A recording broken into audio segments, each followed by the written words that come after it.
जब दिल्ली में छात्रों के ऊपर लाठियां बरसाई जा रही थी और वो अपनी जान बचाकर इधर उधर भाग रहे थे, उनको कोई शरण देने के लिए तैयार नहीं था। उनको देखकर लोग अपने धार्मिक स्थानों के दरवाजे बंद कर रहे थे, बोल रहे थे यहाँ जगह नहीं है। वो क्यों बोल रहे थे? उनको पता था तुम पर मुसीबत ना आ जाए, इसलिए वो अपने दरवाजे बंद कर रहे थे।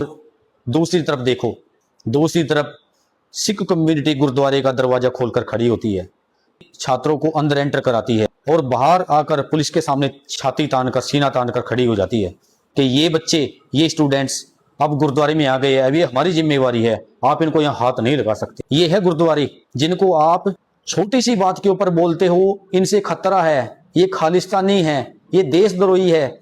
ये है सिख, ये सिख कम्युनिटी की पहचान है, ये गुरुद्वारों की पहचान है। इसीलिए उनको बोलते हैं गुरु घर, यानी कि गुरु का घर, रब का घर।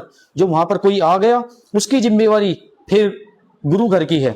ये है सिख कम्युनिटी जिसको आप बार बार टारगेट करते हैं। बार बार सरकार के प्रोपेगेंडे में आकर आप उन लोगों को टारगेट करते हैं जो देश के रक्षक हैं, जो देश की रक्षा करते हैं। देश की रक्षा करने के लिए अपना सब कुछ न्योछावर कर देते हैं, पहले भी करते आए हैं और अब भी कर रहे हैं और आगे भी करते रहेंगे।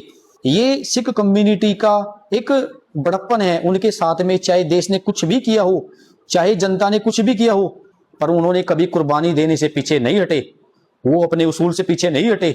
देश के इतिहास में यह बड़े गौरव से लिखा जाएगा। एक तरफ पुलिस बच्चों पर लाठियां चला रही थी, बच्चों पर लाठियां बरसा रही थी, बच्चे अपने हक की मांग कर रहे थे और उनकी आवाज को दबाया जा रहा था। और उधर दूसरी तरफ एक ऐसी भी कम्युनिटी थी तो अपनी जान की परवाह ना किए बच्चों के हक में खड़ी थी। इतिहास के गौरव भरे पन्नों पर लिखा जाएगा इतिहास। जब निहंग सिखों को देखकर स्टूडेंट्स, जो छात्राएं थी, जो बहनें थी, वह हाथ जोड़कर बोलती हैं कि भैया अब आप आ गए, अब हमें कोई डर नहीं है, अब हमारी सुरक्षा निश्चित हो चुकी है, क्योंकि अब हमारे भाई आ चुके हैं, हमारी रक्षा करने के लिए हमारे सिख भाई आ चुके हैं।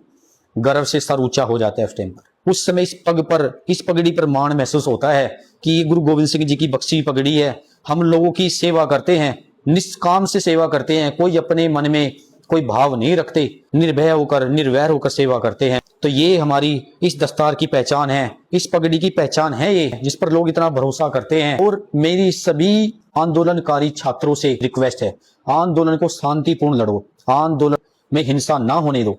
आंदोलन में हिंसा सरकार कराएगी, अपने बंदे आपके बीच में एंटर कराए जाएंगे और वह आंदोलन को खराब करने की कोशिश करेंगे। पर आपको ऐसे लोगों को चिन्हित करना है, ध्यान रखना है, नहीं तो आंदोलन सरकार ही खराब करवा देती है। पुलिस लाठी मारती है, आपको लाठी का जवाब लाठी से नहीं देना है, आपको लाठी का जवाब सब्र से देना है। आंदोलन को खराब नहीं होने देना है, आंदोलन को पीसफुली लड़ो। हर नागरिक का अधिकार है, भारत का संविधान हर नागरिक को यह अधिकार देता है, निर्भय निर्वैर, ना किसी दा भय, ना किसी नाल वैर, ना किसी तो डरदे, किसी नूं डराउंदे, किसी नाल साडा वैर नहीं, किसी दा डर आपां मनदे नहीं। जो घर में बैठकर कमेंट करते हैं, अब वो बताएं आंदोलन कैसे लड़ा जाता है और कैसे घर से बाहर निकला जाता है। घर में बैठकर तो कोई भी योद्धा बन जाएगा।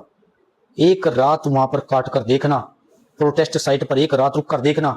जिन लोगों ने किसानी आंदोलन लड़ा है वो जानते हैं आंदोलन में टाइम कैसे टाइम निकाला जाता है।